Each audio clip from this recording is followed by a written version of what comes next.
করি আপনারা সবাই ভালো আছেন। তো আমি আজকে আপনাদেরকে কালারফুল কেক বেক করে দেখাবো। তো এই জন্য আমি নিয়েছি এখানে 1.5 কাপ ময়দা, নিয়েছি এখানে চিনি 1 কাপ, আর নিয়েছি এখানে তেল, নিয়েছি এখানে একটা ভ্যানিলা এসেন্স, তো আর নিয়েছি একটা রেড কালার, ফুড কালারটা রেড কালারটা নিয়েছি, আর নিয়েছি এখানে বেকিং পাউডার, আর এখানে আছে কিছু চকোবিন, আর 3টা ডিম নিয়েছি আমি। তো সাদা অংশটাকে আলাদা করে নিয়েছি, আর 1 কাপ দুধ নিয়েছি।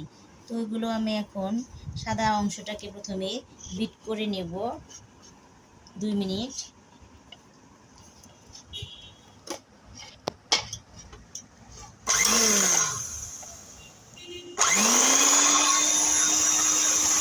বিট করে নেব এটাকে আমি।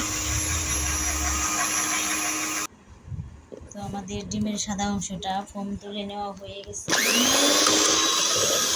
আমরা একটু করে চিনি দিয়ে এখানে মিক্স করে নিব। তো চিনিটা একবারে দিব না, আস্তে আস্তে দিব।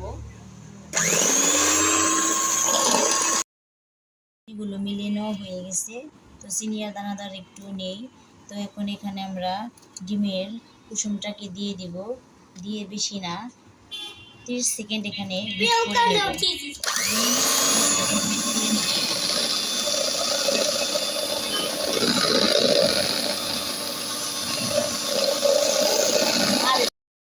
তো আমাদের ডিমের কুসুমটা দিয়ে 30 সেকেন্ড বিট করে নেওয়া হয়ে গেছে।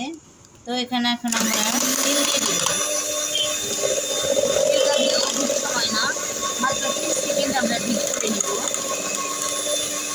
কারণ তাহলে আবার ফোমটা নষ্ট হয়ে যেতে পারে। তো এটা ফোমটা যেন ঠিকভাবেই থাকে, সেজন্য আমরা এটাকে কিছু সময় বিট করে নিব। তো এখানে এখন আমরা দিয়ে দেবো ভ্যানিলা এসেন্স। তো আমরা এখানে এখন ভ্যানিলা এসেন্সটা দিয়ে দিব।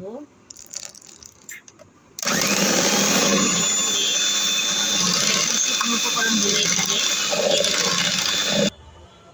তো আমরা এখন শুকনো উপকরণগুলো এখানে দিয়ে দিব। তো আমি ময়দাটাকে আগে থেকেই 2 বার চেলে রেখেছি। তো এখন আবার এখানেও দেওয়ার সময় একটু সেঁকে দিচ্ছি। এভাবে দিলে কেকটা বেশি সফট হয়। তো আমি কয়েকবারে অল্প অল্প করে ময়দা দিয়ে এটাকে মিলিয়ে নিব। বাটারটা আমি এভাবে আস্তে আস্তে মিলিয়ে নিয়ে তারপর ময়দাগুলো সবগুলো দিয়ে দেবো একটু একটু করে। তো আমরা এভাবে আস্তে আস্তে করে মিলিয়ে নিচ্ছি বাটারটাকে। তো বাটারটা প্রায় হয়ে গেছে মিলিয়ে নেওয়া। তো আস্তে আস্তে মেলাতে হবে যেন এর ঘনত্বটাও ঠিক থাকে, ফোমটাও নষ্ট না হয়। তো আমি এরপর এখান থেকে অর্ধেকটা বাটার তুলে রাখবো, তারপর আর অর্ধেকটার ভিতরে রেড কালারটা মিলিয়ে দিব। তো বাটারের ঘনত্ব ঠিক এইরকম থাকবে। তো আমাদের এটা হয়ে গেছে। তো এখন আমি অর্ধেকটা তুলে নিচ্ছি আরেকটা বাটির ভিতর। বাটারটাকে আলাদা করে নিয়ে তো আমি একটার ভিতরে কালার দিয়ে দিয়েছি, তো আরেকটা আমি সাদা রেখে দিয়েছি।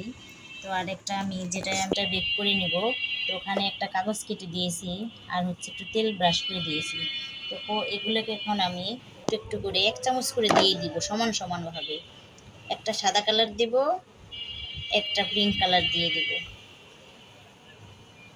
একটার উপরে একটা এভাবে দিয়ে দিলে আস্তে আস্তে কালার চলে আসবে। তো এখন আবার দিয়ে দেবো এটাকে, রেড কালারটাকে এর উপরে ঠিক মাঝখানটায়।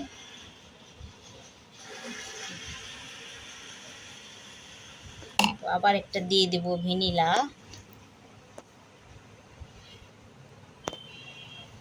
তো আবার দিয়ে দিব রেড কালার এর উপরে। তো এভাবে লেয়ারে লেয়ারে আমরা দিয়ে যাব সবটুকু বাটার।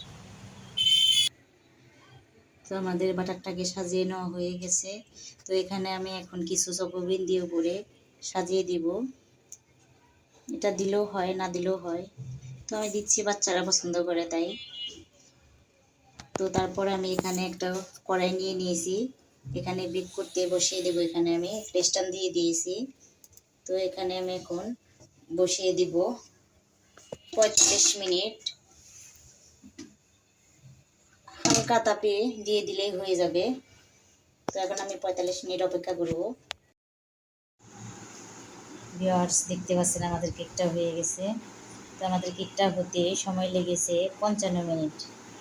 তো আমি একদমই মিডিয়াম তাপ থেকে একটু কমিয়ে দিয়েছিলাম, যে জন্য একটু আস্তে আস্তে অনেকটা সময় লেগে গেছে। তো আমার কেকটার কালারটা অনেক সুন্দর আসছে। তো মাশাআল্লাহ, খেতেও অনেক টেস্টি, অনেক সফট হয়েছে। তো আপনারা বাসায় একবার হলেও ট্রাই করবেন। সবাই ভালো থাকবেন, সুস্থ থাকবেন। আমার চ্যানেলটিকে সাবস্ক্রাইব করবেন। কেটে দেখায়, এই দেখুন ভিতরটা এরকম লেয়ার লেয়ার এবং অনেকটা সফট হয়েছে। আল্লাহ হাফিজ।